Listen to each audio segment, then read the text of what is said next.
Properties എല്ലാം ഇറക്കി ഷെഡിനകത്തോട്ട് വെച്ചോ, സൂക്ഷിച്ചു വേണം. ആ ശരി. എന്തുവാടേ ഇത്? എല്ലാം അഴിച്ചെടുത്തോണ്ട് വെളുപ്പിനെ എത്താന്ന് പറഞ്ഞിട്ട് ഇപ്പോഴാണോ വരുന്നത്? അതെങ്ങനെ? ഇന്നലെ ഇവന്റ് കഴിഞ്ഞ് എന്തായിരുന്നു പൂരം? അടിച്ച് പൂക്കുറ്റിയായിട്ട് കിടന്ന് ഉറങ്ങിയിടത്ത് എണീപ്പിക്കാൻ പറ്റ പാട്. ഇവന്മാര് ഇവരെന്നെ എണീപ്പിച്ച കാര്യം പറഞ്ഞത്. ലേശം ഓവറായി പോയി, സാധനം ഡ്യൂപ്ലിക്കേറ്റ് ആയിരുന്നു. പ്രോഗ്രാമിന്റെ സെറ്റപ്പിനെ കുറിച്ച് ഭയങ്കര അഭിപ്രായം. നജീബിന്റെ വിരട്ട് അച്യുതൻകുട്ടിക്ക് ശരിക്കും ഏറ്റെന്നാ പറഞ്ഞത് അല്ല ഫിലിപ്പോച്ചാ? ഏറ്റില്ലെങ്കിൽ പിന്നെ അച്ചുവേട്ടനാ മേലക്കാരെ പറഞ്ഞിടുമെന്ന് തോന്നുന്നുണ്ടോ? കറക്റ്റ്. നാളെ തന്നെ അച്യുതൻകുട്ടിയുടെ ഓഫീസ് പൂട്ടിച്ച് ആ PM മീശ പഠിപ്പിച്ച് പൊട്ടും കുത്തിച്ച് നാട്ടുകാരുടെ മുന്നിൽ കൂടെ നടക്കൂല. നടത്തിക്കും. അവനെ നടത്തിക്കുന്ന കാര്യമല്ല, പിന്നെ അച്യുതൻകുട്ടിയുടെ ഓഫീസ് പൂട്ടുന്നത് നടക്കൂല. അതെന്താ? നമ്മള് ജയിച്ച ഓഫീസ് പൂട്ടിക്കൊള്ളാന്ന് അവൻ വെല്ലുവിളിച്ചല്ലേ? അതിന് നമ്മൾ ജയിച്ചു നമ്മൾ സമ്മതിക്കണ്ടേ? എന്താ സമ്മതിച്ചാല്? കള്ളത്തരം കാണിച്ചാണ് ഈ ഓർഡർ തട്ടിയെടുത്തതെന്ന് അച്യുതൻകുട്ടിക്ക് അറിയാം. ഞാൻ അപ്പഴേ പറഞ്ഞില്ലേ ആൾമാറാട്ടം നടത്തി ഓർഡർ പിടിക്കുന്നത് ഫൗളാണെന്ന്. ഇപ്പൊ ചായ കുടിച്ചാ ശരിയാവില്ല. പിരിയും നീ അവർക്കോട്. നമ്മൾ ഏറ്റെടുത്ത ഇവന്റ് ഗംഭീരമായി. പിന്നെ ഇനി നോക്കിയോ, ഫ്രണ്ട്സ് ഗ്രൂപ്പിനെ തോൽപ്പിക്കാൻ പറ്റിയ ഇവന്റുകൾ നടത്താൻ നമ്മളെ അന്വേഷിച്ച ആളുകൾ ഇങ്ങോട്ട് വരും. പറഞ്ഞ് നാവെടുത്തില്ല. അതിനു മുമ്പ് കോളുമായിട്ട് ആരോ എത്തി. നമ്മുടെ ബെസ്റ്റ് ടൈപ്പ്. ഈശ്വരാ, ബാലമാമ. ചേട്ടാ ഇതൊന്ന് പിടിച്ചേ. ബാലമാമേ, എങ്ങനെയുണ്ട് കാര്യങ്ങളൊക്കെ മോളെ? സുഖമായിട്ടിരിക്കുന്നു. ഇതേതാ ഈ അവതാരം? ആതിരയുടെ ഒരേ ഒരു അമ്മാവന ബാലകൃഷ്ണൻ നായർ. ബാലാജി എന്ന് വിളിക്കും. ഈ തമിഴ് തെലുങ്ക് സിനിമകളിലെ സ്റ്റിൽ ഫോട്ടോഗ്രാഫർ. സുനാമി വരും പോലെയാ, എപ്പോഴാ വരുന്നത് എപ്പോഴാ പോകുന്നതെന്ന് പറയാൻ പറ്റത്തില്ല. പോകുമ്പോ എല്ലാം കൂടെ തൂത്തുവാരിക്കൊണ്ട് പോകും. കുഴപ്പക്കാരനൊന്നുമല്ല, ശുദ്ധനാ. അല്ല, സുനാമി എന്ന് പറഞ്ഞുകൊണ്ട് ചോദിച്ചതാ. എന്നടാ നീ ഇപ്പിടി പാക്കറേ? അല്ല, ബാലമാമ ഇങ്ങോട്ടൊക്കെ വരുമെന്ന് തീരെ പ്രതീക്ഷിച്ചില്ല. ആലപ്പുഴയിലെ ഷൂട്ടിംഗ് ആയിട്ട് ബന്ധപ്പെട്ട് നാം വന്നത്. ഒരു തമിഴ് പടം ഡയറക്ടറും പ്രൊഡ്യൂസറും ഒക്കെ മറ്റന്നാ വരും. ഞാൻ നേരത്തെ ഇങ്ങോട്ട് വന്നു. എല്ലാവരെയും ഒന്ന് കണ്ട് കാര്യങ്ങളൊക്കെ പറഞ്ഞ് മുടിച്ചിട്ട് പോകാന്ന് നിனைച്ചു. മുടിച്ചിട്ട് പോവാനാ? മുടിച്ചിട്ടെന്ന് പറഞ്ഞ തീർത്തു എന്നർത്ഥം. ഞാൻ വിചാരിച്ചു മുടിച്ച്. നീ എന്തിനാ അങ്ങനെ വിചാരിക്കണേ? ഇവൻ ഏതാ? ഞാൻ നജീബിന്റെ ഫ്രണ്ടാ. ഫ്രണ്ടിക്കാരാണ്ട് കുറച്ച് ബാക്കിലേക്ക് മാറിക്കടാ. ഈ ഗേറ്റിന്റെ മുമ്പിൽ കൂടെ വേണല്ലോ കളരിക്കിലേക്ക് പോകാൻ. അപ്പോ ഇവിടെ കേറി നിങ്ങളെ ഒന്ന് കണ്ടിട്ട് പോകാമെന്ന് വിചാരിച്ചു. ഞാൻ വിചാരിച്ചു ഞങ്ങളോടൊക്കെ ദേഷ്യമായിരിക്കും. എതുക്കടി? അല്ല, ഇവിടെ നടന്ന പ്രശ്നങ്ങളൊക്കെ അറിയുമ്പോ ഒക്കെ അറിഞ്ഞിട്ട് തന്നെ ഞാൻ വന്നത്. ഏത് ആണിന് ഏത് പെണ്ണാന്ന് തീരുമാനിക്കുന്നത് നമ്മളല്ല, ഈശ്വരനാ. അത് തന്നെയാണ് ഞാനും പറയുന്നത് അമ്മാവ. കൈയെടുക്ക്. നീ കെട്ടിയതാ? അല്ല. എന്തേ? ഈശ്വരൻ ഒരുപാട് കഷ്ടപ്പെട്ടു. മനസ്സിലായില്ല. നീ വളരെ ചീപ്പായിട്ടുള്ള സാധനമാണല്ലോ കഴിച്ചില്ല. ഇതൊക്കെ ഗവൺമെന്റ് നിർത്തിന്ന് പറഞ്ഞിട്ട് ഇനി അയ്യേ വന്നേ. വാറ്റപ്പ് ഇവിടെ കിട്ടൂല്ലേ? നീ എവിടേക്കാ ഈ പായണേ? നിക്ക്, ഞാനൊന്ന് ചോദിക്കട്ടെ. ഞാൻ കുടിക്കാൻ എന്തെങ്കിലും എടുക്കാം. അത് ரொம்ப നല്ല ഐഡിയ. സീക്രട്ട് എടുത്തിട്ട് വാ. അച്ചൂട്ടി ഇപ്പോഴും അടങ്ങിയിട്ടില്ല അല്ലേ? എങ്ങനെ അടങ്ങും? ഞാനിവിടെ തട്ടിക്കൊണ്ടു പോകുന്നാണല്ലോ എല്ലാരും ധരിച്ചു വെച്ചിരിക്കുന്നത്. എന്താ അങ്ങനെയല്ലേ? അല്ല, സത്യം ബാലമാമ എങ്കിലും അറിയണം. നീ പറയ്. പുഴയെ ചാടി ചാകാൻ ഒരുങ്ങിയെടുത്തുനിന്ന് രക്ഷിച്ചോണ്ട് വന്നതാ ഞാൻ. ഈശ്വര, എന്താ ഞാനീ കേക്കണേ? അല്ല, അവളെയും കുറ്റം പറയാൻ പറ്റില്ല. എത്ര പേരുടെ മുന്നിലാ കെട്ടിയൊരുങ്ങി ചായയും പലഹാരം കൊണ്ട് നിൽക്കുന്നത്. ജാതകത്തില് വൈധവ്യ ദോഷമുള്ള പെണ്ണിനെ ആർക്കും വേണ്ട. അവള് കാരണം ഏട്ടന്റെ കല്യാണം കൂടെ നീണ്ടുപോയല്ലോ എന്ന് ഓർത്തിട്ടാ ആ കടുങ്കൈ ചെയ്യാൻ പോയത്. എനിക്കൊരു ജീവിതം തരാൻ നജീബിക്ക് പറ്റുമോ എന്ന് ചോദിച്ച് കരഞ്ഞപ്പോ പിന്നൊന്നും നോക്കിയില്ല, കൂടെ കൊണ്ടുവന്നു. എനിക്കെന്ത് നക്ഷത്രവും ജാതകവും? ഇതൊക്കെ നിനക്ക് അച്ചൂട്ടിയോട് പറഞ്ഞുകൂടായിരുന്നു? ആത്മഹത്യ ചെയ്യാൻ ഒരുങ്ങിന്നൊക്കെ അവനോട് എങ്ങനെയാ പറയുന്നത്? ഇനി എന്തെങ്കിലും ഒന്ന് പറഞ്ഞു കോംപ്രമൈസ് ആക്കാമെന്ന് വെച്ച് അടുത്തോട്ട് എന്നാ കൊമ്പും കുലുക്കിക്കൊണ്ട് കൊലവിളി നടത്തുകയല്ലേ. ഒക്കെ കേട്ടു. കഷ്ടായേട്ടോ.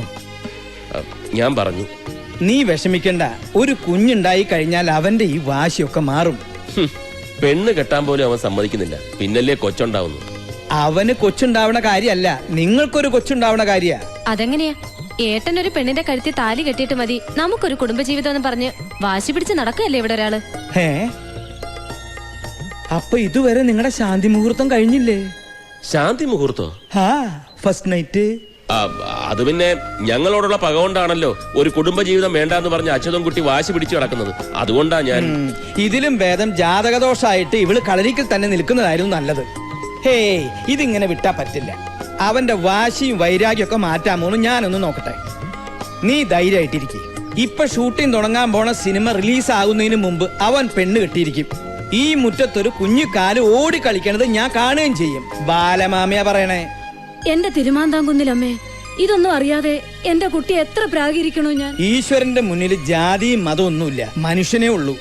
ഇനിയാവത് വാശിയും വൈരാഗ്യം ഒക്കെ അവസാനിപ്പിച്ച് അത് നിങ്ങളെ അനുഗ്രഹിക്കാ വേണ്ടത്. എനിക്കപ്പോഴേ തോന്നി ഒന്നുമില്ലാതെ നജീബിക്ക് അങ്ങനെയൊന്നും ചെയ്യില്ലാന്ന്. എന്നാൽ അപ്പോഴേ നീ പറയണ്ടേ നിന്റെ ഏട്ടനോട്? അത് പിന്നെ എന്താ ഒരു ഗൂഢാലോചന, ഒരു ചർച്ച? അച്ചു നമ്മൾ വിചാരിച്ച പോലെ അല്ല കാര്യം. നജീബ് ആതിരെ ദേ, അവന്റെയോ അവളുടെയോ കാര്യം ഈ വീട്ടിനകത്ത് കേട്ടു പോകരുതെന്ന് ഞാൻ പറഞ്ഞിട്ടില്ലേ അമ്മയോട്? പുകഞ്ഞ കൊള്ളി പുറത്ത്, അത്ര തന്നെ. അതെങ്ങനെയാ പുകഞ്ഞേന്ന് നീ അന്വേഷിച്ചിട്ടുണ്ടോ? എനിക്ക് അതൊന്നും അന്വേഷിക്കേണ്ട കാര്യമില്ല അമ്മാവ. മുഖത്തായ കരി തേച്ചിട്ടും കുളിച്ചിട്ടും പോണില്ല. ഇതാ ഇപ്പോഴത്തെ പ്രകൃതം. മൂക്കത്ത ശുണ്ടി. ഓപ്പോള് വിഷമിക്കണ്ട, അതൊക്കെ പറയേണ്ട വിധത്തിൽ പറഞ്ഞ് ഞാൻ അവനെ സമ്മതിപ്പിച്ചോളാം. ആ PM എന്ന് പറഞ്ഞവനെ ഇത്തിരി പൂജാസാധനങ്ങൾ വാങ്ങാൻ വിട്ടിട്ടുണ്ടായിരുന്നു. അവൻ എല്ലി പോയിതറേ. നിന്റെ മിക്സിംഗ് കറക്റ്റ് ആണോ നോക്കിയേ? അപ്പൊ നീ എന്റെ മിക്സി പഠിച്ചു അല്ലേ? എന്ത് കാര്യം ഒറ്റത്തവണ കണ്ടാ മതി ഈ PM-ന്. നീ റൊമ്പ ഗട്ടിക്കാരൻ. ഞാൻ കെട്ടിട്ടൊന്നുമില്ല. എടാ, ഗട്ടിക്കാരൻ എന്ന് പറഞ്ഞ സാമർത്ഥ്യക്കാരൻ അർത്ഥം. ഓ, ആ കെട്ടിക്കാരൻ. അപ്പൊ നമ്മ പറഞ്ഞു നിർത്തിയതെങ്കേ നാഗർകോവിൽ തെലുങ്ക് പടത്തിന്റെ ഷൂട്ടിംഗ്. ആ, കോവിൽ ഏതോ കല്യാണം കാണുന്ന ഹീറോയും ഹീറോയിനും. കറക്റ്റ്. കറക്റ്റ്. ഹീറോയും ഹീറോയിനും റെഡി. അവര് കാണുന്ന കല്യാണത്തിനുള്ള പെണ്ണും റെഡി. പക്ഷെ ചെറുക്കനായിട്ട് അഭിനയിക്കാൻ കൊണ്ടുവന്നവനെ ഡയറക്ടർക്ക് ഇഷ്ടപ്പെട്ടില്ല.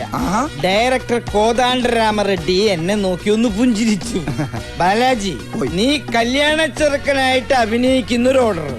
അന്ന് ഞാൻ ഇതുപോലെ ഒന്നുമല്ല, ഇതിലും പൂസായിരുന്ന സ്മാർട്ടായിരുന്നു. ശിവാജി ഗണേശനില്ലേ അതുപോലെ.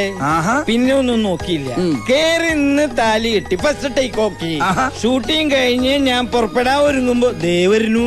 ആര്? ഞാൻ താലി കെട്ടിയ പെണ്ണിന്റെ ചേട്ടൻ രാമകൃഷ്ണനും നാട്ടുകാരും. എന്തിന്? കെട്ടിയ പെണ്ണിനെ ഇവിടെ ഇട്ടുകൊണ്ട് പോയാ കൈയും കാലും വെട്ടുന്നു പറഞ്ഞ് എന്റെ ക്യാമറയും ബാഗും അവര് പിടിച്ചെടുത്തു. അപ്പൊ ആ പെണ്ണ് നടിയായിരുന്നില്ലേ? ഷൂട്ടിംഗ് കാണാൻ വന്ന ആ പെണ്ണിനോട് എന്തൊക്കെയോ പറഞ്ഞ് വേഷം കിട്ടിച്ചത് ആ പ്രൊഡക്ഷൻ മാനേജർ തെണ്ടി. എന്നിട്ടെന്താ, ശാന്തി മുഹൂർത്തം കഴിഞ്ഞ് ഞാൻ നാടുവിട്ടു. ശാന്തി മൂത്രോ? ഫസ്റ്റ് നൈറ്റിംഗ്. പിന്നെന്തിനാ അവിടുന്ന് പോകുന്നത്? അവിടെ തന്നെ കൂടായിരുന്നില്ലേ? അതെങ്ങനെയാ? അന്ന് എനിക്ക് നാട്ടിലൊരു ഭയങ്കര പ്രേമുണ്ടായിരുന്നു. എന്നിട്ട് അവരെന്ത് കെട്ടാഞ്ഞത്? സിനിമാക്കാരന് പെണ്ണ് കൊടുക്കില്ല എന്ന് പറഞ്ഞ് അവളുടെ തന്ത വേറൊരുത്തനെ കൊണ്ട് അവളെ കെട്ടിച്ചു. എന്നാ പിന്നെ തിരിച്ച് നാഗർകോവിലേക്ക് പോകായിരുന്നില്ലേ? ചെന്നാൽ അവരെന്റെ കൈയും കാലും തല്ലി ഒടിച്ച് അവിടെ ഇടും. പിന്നെ ഒരിക്കലും അവരെ കണ്ടിട്ടേ ഇല്ല? ഒരുപാട് സ്ഥലത്ത് ഞാൻ അവരെ അന്വേഷിച്ചു, പിന്നെ ഞാൻ അവരെ കണ്ടിട്ടില്ല. അന്ന് മുതൽ ഈ ക്യാമറയും തൂക്കി അലയാൻ തുടങ്ങിയതാ അശ്വത്ഥമാവിനെ പോലെ. ഓ, ഫ്ലാഷ് ബാക്ക് ആയിരിക്കും നാറുകോൽ. അതേടാ, നീ ഇരിക്കേ. വേണ്ട വേണ്ട, ഞാനൊരു 1000 തവണ കേട്ട് ബോറടിച്ചതായി കഥ. 1000 അല്ല 10,000 തവണ കേൾക്കണം. എന്നാലേ ഭാര്യയും കുട്ടികളും കുടുംബവും ഇല്ലാണ്ടായാൽ എന്താന്നുള്ള നൊമ്പരം അറിയൂ. എന്ത് നൊമ്പരം? വീണടം വിഷ്ണു ലോകമെന്നും പറഞ്ഞ് പറന്ന് നടന്നൂടെ? സുഖല്ലേ? സുഖം പുറത്ത് നിൽക്കണവർക്ക് അങ്ങനെ തോന്നും, പക്ഷേ ഉള്ളിലെരിയണ തീ ആരും കാണില്ല.